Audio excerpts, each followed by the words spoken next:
I have a confession to make. I love early electric stock. There is something incredibly funny about a railway network with steam locomotives and their great white billows of vapour, and then this dinky box about the size of a small carriage pulling up alongside it. Some might say reviewing a DLC which came out 8 years ago after I've come back from a month worth of YouTube inactivity is the proper way to kill my already declining channel, to which I say I don't care. The Woodhead line was a London and North Eastern Railway main line linking Sheffield in South Yorkshire and Manchester in Lancashire, giving the people of Lancashire the opportunity to see what a real county looks like. It was also on a gradual but constant climb, the one thing steam locomotives don't like.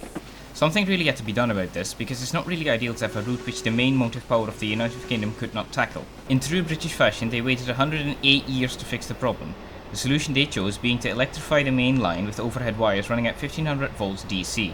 But what is an electric line when you don't have electric locos? Well, the line was planned to be electrified in the 1930s, but some Austrian bloke made that pretty much impossible. In the midst of the war, the first locomotive of the line was completed to the design of Sir Nigel Gresley. Is there anything this man cannot do? In 1947, the locomotive was sent to the Netherlands for testing, which is one of the main reasons why I love this class so much. De eerste E-lok op het Nederlandse net is van Engelse makelij. De 6000 van de LNER, in de wandeling al snel Tommy genoemd. Fast forward to 1953 and the Woodhead line is the first electrified main line in the UK. The Class 76 as they eventually became known being the main motive power of the route. So what about the train simulator version of this route? Well, like I said, it's a long climb up to the Woodhead tunnel in both directions. After the tunnel, the railway suddenly turns into a roller coaster if you have to mind your speed while you're also on the descent for the rest of the route. The tunnel is pretty central on the route, so whichever way you're going, only half of the route will be a climb. Slow mineral locomotives such as the Robinson 04 will absolutely despise the climb, as their slow speed makes it so that they can't charge up the hills without their boiler pressure dropping to zero. But if you really like a challenge, you can take the J94 of the 1 in 40 Wath incline just north of Sheffield. It's a 1 in 40 incline which lasts for a few miles, mind you, so new drivers might struggle with this. Despite the route being from 2012, it is surprisingly pretty. The snaking main line through the hills is just up my alley, and it's helped by the industrial settings of the major towns along the route. Another thing which helps immensely is the time frame the route is set in. 1953 to 57 were some of the best years in terms of British Railways rolling stock. The blood and custard of the carriages and the lined black of the locomotives is just gorgeous, and there's a much nicer colour scheme than the muted greens and maroons of the western lines of Scotland. Speaking of rolling stock, what do you get with this route? Well, you get the Class 76 in BR black, the faithful Gronk Shunter and the Steiner 8F, in the traditional freight locomotive livery of I couldn't be arsed to clean it. The Class 37 also likes to show its head sometimes, but if you already have the European local assets, this won't be a new loco for you.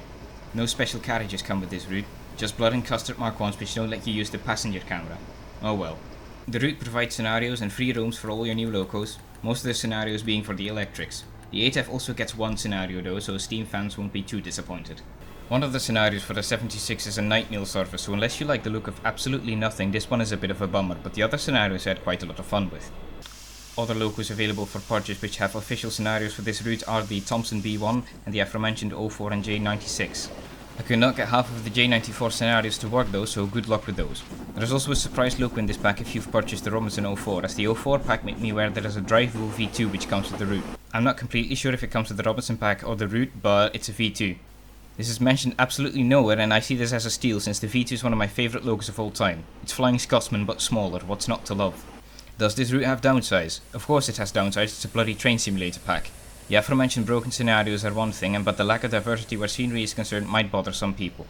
If you don't like hills, and I mean lots of hills, industrial towns and having wires everywhere, you might not like this route as much. The main line is also quite short, being just over 41 miles long, laughable compared to the 73 miles of the western lines of Scotland. These 41 miles wouldn't even be so bad if I didn't have to slog through a tunnel for 3 miles, which is where most of the official scenarios take place, around the tunnel. Overall, I could recommend this pack to anyone who likes seeing a blend of old and new. Is it for everyone? No, it simply is not. I just really happen to like the locos which have dovetail scenarios for this pack. But if you don't have LNER locos, this route won't be anything special for you. I got this pack on sale and don't regret it a single bit, but even for the normal price of €13, this is perfectly fine.